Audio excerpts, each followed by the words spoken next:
founder, the foundation, the point guard. Fellas, we got Song of the Week. We already know what we're going to do here. I think our guests know by now, too. Excuse me, not guests, our viewers. But first and foremost, boys, how we doing? What's the latest and greatest? How the wife and kids? How's the hood? How's the music? Things are great, Bill. I want it to be known for all listeners and viewers. Jordan, Bill, and I just did a little bit of a catch-up chat for about 30 minutes. It took Jordan and I almost 30 minutes to realize that Bill was wearing a towel on his head, not a Really paying homage to my southern Bill, rappers here. Yes, that's exactly right. I'm expecting you to drape that thing over your shoulder and kick a hot 16 with Gucci Mane on a sticky Georgia night. No, you look great, my friend, and everything is good. Everything is good. I think as far as our content goes, Song of the Week is about as self-explanatory as it gets. So if you don't know what Song of the Week is yet, you're going to find out very shortly coming at you. But no, things are great. Thanks for asking. Jordan, what's good, my brother? How's everything going? What it do, man? As they say back in Memphis, my former home. No, I'm good. Everything's good. As we were kind of talking about, riding the wave of this content creation. We just got back from New Orleans, Bill and I did. Fun trip, right? New Orleans is always a fun time. The only thing that we messed up on is we didn't go to good enough restaurants. We got a good dinner. But we didn't go to any of Dr. Nicole's places. I think that we were just gassed. Mm-hmm. We didn't thoroughly plan our meals in New Orleans. So we just have to go back. Lil Wayne holla at us, Master P holla at us, Spitta from the Jets holla at us. But no, everything's good. I think the one thing that I want to emphasize to the listeners is this wave that we're on, that we were kind of talking about before we started recording. It's just interesting to see the highs and lows of the stuff that we're doing. I was talking about earlier, like we go to New Orleans, we get 2 really good podcasts in. I'm like excited about the progress that we're making as a channel. And then you got to pay the bill, right? You got to pay the podcast studio. You got to pay the Airbnb. You look at how much money you spent on Ubers getting around the city. And right now, we're not making money off of what we're doing. We're doing it because we enjoy it. We're doing it because we have a vision that we believe in. And I still really believe in that. And I still really enjoy doing it with you guys. It's fun to just chat with you guys on a regular basis now, which we didn't always get to do. Bill and I got to spend some quality time in New Orleans, which we have not actually seen each other physically since your wedding, which is crazy. Crazy. Yeah, so it was cool. It was good to just hang out with Bill for a day and a half. Hopefully next time we get to spend a little bit more time. But yeah, all in all, I'm good. It's just interesting to ride this content creation wave. It is a wave. It is a wave, and we're riding it. And we appreciate the support of everyone who is watching and listening. And I'm going to do our standard plug of if you like what we're doing and you want to support us further, you can always check out our Patreon. We got a great page on there with some cool behind-the-scenes content, some nice perks for folks who join. So take a look at that. And I think let's just get right into it, gents. I'm really, really curious to hear what you guys have been listening to and what your respective Song of the Weeks are. So I'm passing the buck on the first go. It's a bad leadoff, but one of you guys pick it up and get us going here. I'll start us off. I'm feeling good. I'm vibing. Yeah. So again, I was trying to pick a song for today and thinking about emotions. Like I said, I've been riding this wave of emotions of getting back from New Orleans on a Sunday and then going straight to a job on Monday that, I like my job. I like the things that I get to do every day. I like the people that I work with, but I'm not doing things that I'm super passionate about. So you go from this high of doing something with a good friend of yours where you're passionate about what you're doing. Then you get home, you pay this bill, and then you have to go to this job that doesn't fulfill all of the things that you're trying to get out of your career. And so you kind of go into a little bit of a low. And I was thinking about songs that pick me up and songs and movies that pick me up. And I landed on Sister Act 2. They had Sister Act 1 on my flight back from New Orleans, I think. But I didn't end up watching it. Funny. I watched High School Musical on my way down to New Orleans, trying to get ready for our next reboot. I've been like watching Disney movies, but I started thinking about Sister Act 2 and the infamous "Oh Happy Day" scene with the actor's name is Toby. I have it written down here, Ryan Toby. It's just it's a funny scene in this movie if you haven't seen it. So in Sister Act 2, Whoopi Goldberg plays this. She's a Vegas showgirl that ends up becoming a nun. I can't remember why she ends up being this nun school teacher at the school, but she teaches the music class. And there's this scene where she's trying to get this choir together, and there's this kid that is going to sing lead in "Oh Happy Day" for one of the school events. And she's kind of trying to get the choir going, right? Like they get started and the kid's kind of warming up. And Whoopi's like, look, you guys got to go. You know, you got to do a little bit better than this. And she brings the kid out a little bit further out into center stage. And he starts to get into it a little bit more. And then he gets more and more comfortable. And then he really belts it and he lets it ride. And for me, it's kind of a metaphor for believing in yourself and stepping out on faith a little bit. You know, this movie is all about these kids kind of learning self-confidence through music. And it reminds me of what we're doing. Every time we do a video, every time we do a podcast, we're trying to step out a little bit more. We're trying to take center stage a little bit more. And I don't know, man, that song makes me happy. So my song of the week this week is going to be "Oh Happy Day" from Sister Act 2. I don't know if we'll be able to find that on Spotify, but we'll be able to get some good clips out of that because I'm a big fan of that song. So anyway, "Oh Happy Day," Sister Act 2. It's one Check of it my out. favorite scenes of the movie. One of my favorite movie scenes, period. Good choice, Jordan. Good ass choice. Thank you. Thank you. Thank you. Thank you. Great choice. That could be a potential playlist and or future discussion for us to have is, you know, best movie songs, you know, Yeah. which is one thing, but not only movie songs, scenes with the song in them where it's not just playing in the movie, but it's like a part of what's happening in the action of the movie. That's a very niche, but very interesting little pocket there. But yeah, great choice, Jordan. A Classic. Star is Born is another good one for that. There's some really good songs in A Star is Born. Yeah, I'll absolutely. take y'all's word Absolutely. for it. I think there would be a lot of We've only made A Star is Born like 5 times at this point, Bill. You can watch various versions of it. But any kind of biopic, I bet, like a musician biopic would have Sure. some candidates there. I'm thinking like Dream Girls. I know it's not a biopic, Walk the but Line would be interesting. you know, a musical like Walk the Line. What was that? scene where he's like, you gotta, yeah, well, exactly. Like that Walk one the scene Line. in particular. Yep. Still never seen Yep. that movie, but I've seen that scene. Yeah. Oh, is that right? You're probably talking about the Yeah. audition. I know shit about The movies, auditions. guys. I know shit about Yeah. other shit. You know what I mean? That's right. What You know about lots of shit about other shit, Bill. what about the Temptations biopic, Bill?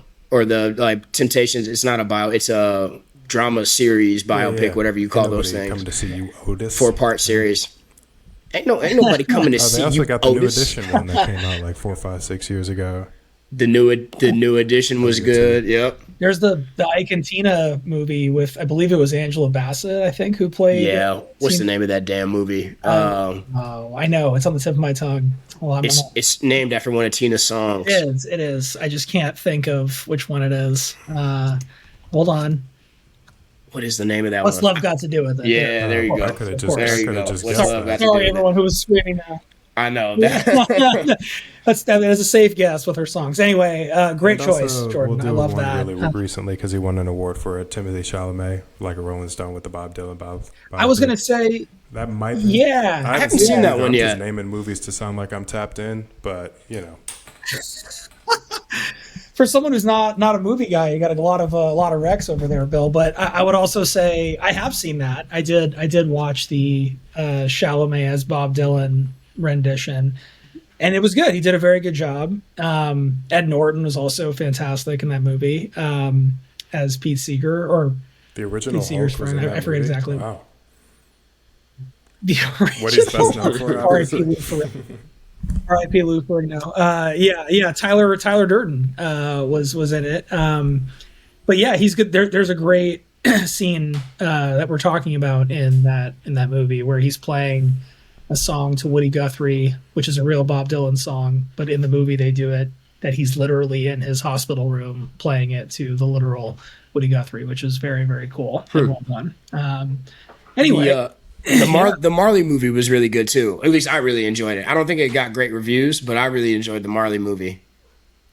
That one I did not see, which is that's on me. I also just love Marley, so Sure, I do too, and I totally should see it. I just haven't. A Complete Unknown. That one was blanking on me as well, but that's the Chalamet Bob Dylan experience. Yeah, but Jordan, part of the reason why I think it's a great pick is it's easy to turn into conversations like this. You know, it's like it's not only a great song and a great scene, but also part of kind of a bigger thing. Oh, happy day. Oh, happy day. And if you want to see Jordan sing the full version, go to our Patreon. Yeah, give us some money. When Jesus was. Jordan, don't give it away. Don't give it away. Tidbit of the smooth and soothing sounds of Jordan Bell. See the full version behind the Patreon wall. Listen, That's behind the paywall. listen, I'm a pastor's kid, man. I was in the choir, dog. Of course, you were in the choir. I was in that children's choir. And let me tell you, as Jordan's former roommate, Jordan can belt it. Jordan, There you go. especially when you get the gospel elements coming in. Jordan, That's right. Jordan can pipe it big time. All right. Good choice. Bill, you want to hop in next? You want me to Yeah, sure. take Song it? of the Week, Common, Jill Scott, Bilal, produced by Jay Dilla, James Poyser as well. Funky for You, off the album Super Classic, Like Water for Chocolate. It's just a great song. I love it. That's all. I'm not going to go super elaborative today. Just listen to it. We've been rambling long enough. Funky for You, Common, one of the greatest MCs of all time, one of the great Chicago MCs, multiple classic albums. That's probably his best one. It's not my favorite one, but I think B is my favorite one. But nonetheless, all-timer, making all-time songs with all-time talent. Funky for You, I'll say it a third time. Funky for You by Common, Bilal, Jill Scott, produced by Jay Dilla, and James Poyser. Yeah. Yes. Honestly, a great pick, Bill. You answered my question. I was gonna ask if you think that's his best album. I also probably preferred B, but fantastic pick. It's so close. They're both really good. I do think those are his two. I would say unquestionably is crazy because it's a subjective thing, but in my opinion, those are definitely the two to consider like as his. No, not as much. What's the name of the group that he's in? Something Green. He's in a group of like two other rappers that they tour together. Really? Getty? No, not Getty. No, Green. not That's the Getty song. Green. What's the name of that And, group? You guys keep going. I'll look it up while you guys keep going. I think that's an interesting. I agree, Bill. Great choice. Classic song. Jill Scott, one of the most slept on, maybe not slept on, but underappreciated singers, and especially hook singers, I think, of that era. Did some incredible stuff. The Roots Lupe. with Lupe, with a number of artists. She's an actress too. She had a show on HBO for a hot second there in that little time frame. Such a talented person. Bilal, if Jill Scott is underrated and slept on, Bilal might be even more so as a voice in the hip hop R&B community, but just seemingly everywhere. Like turns up on everything. Great choice. The name of the group is August Green. It's Common, Robert Glasper, and Kareem Riggins. Robert Glasper is everywhere. Former song of the week feature for your boy for over sure. there. And many time Grammy winning jazz musician. He's also a crazy talented person. I didn't know they were in an official group together though, Jordan. That's news to me. I know he put out an album with Pete Rock last year he sure did. He was in. I almost went to the show because they were in DC, right. but I didn't end up going. I remember you talking about that. Yeah, agreed with everything you said, Bill. Legend, unquestioned legend, unquestionably a super classic album, very influential, and still holds up. I listened to it not that long ago as well, and it keeps the head moving. And actually, that's a good segue into my song of the week, I think, because you were taking inspiration from your home front, and I told both of you as we were planning to do this that I was thinking of doing an Ozzy Osbourne or a Black Sabbath song. R.I.P. to Ozzy Osbourne, an interesting and complex person, but also a very noteworthy and innovative person who pushed rock and roll, metal, and I would just say live performance. He almost veered into like performance art territory, I think, with his later career performances. So definitely a notable and noteworthy person into the overall conversation. So as Bill likes to say, thank you for your contribution, Ozzy. But while I was planning on doing that, I got pulled back into more local music of mine. My life has been a little bit hectic recently. So I always find myself coming back to the music that I love. And this week that meant Nate Dogg, also an absolute icon, LA legend. Maybe I would say the greatest hip hop hook singer of all time, certainly in the conversation, which I think is far and away what he's kind of known for, is appearing on, Dr. Dre songs or West Side Connection, Ice Cube songs or Snoop stuff, all the other incredible artists that came out of LA and Southern California featuring Nate Dogg, which as Ice Cube once famously said, it's not a single unless Nate Dogg's singing on it. Who then proceeded to sing the hook of that song and make it a smash hit. But for a long time now, and I'm going to shout out one of our fellow college graduate friends, Keenan, because this is one of our favorite albums. It still is one of my favorite albums, and it's a compilation from 2011 called G-Funk Classics Volume 1 and 2. And there are lots of features and other artists that make their way onto this. But what I love about this kind of greatest hits compilation is it's really Nate Dogg focused. You actually get to hear why every artist in the world wanted to work with Nate Dogg beyond him having an iconic voice. He's an insanely talented musician and singer and was way ahead of his time, I think, on a lot of things, but especially the layering of his vocal tracks with himself. Like you'll hear a lot of, especially hip hop and R&B artists with some cool layering happening with a backing track or instrumentals or background singers. Nate Dogg on most of these songs is like, fuck that.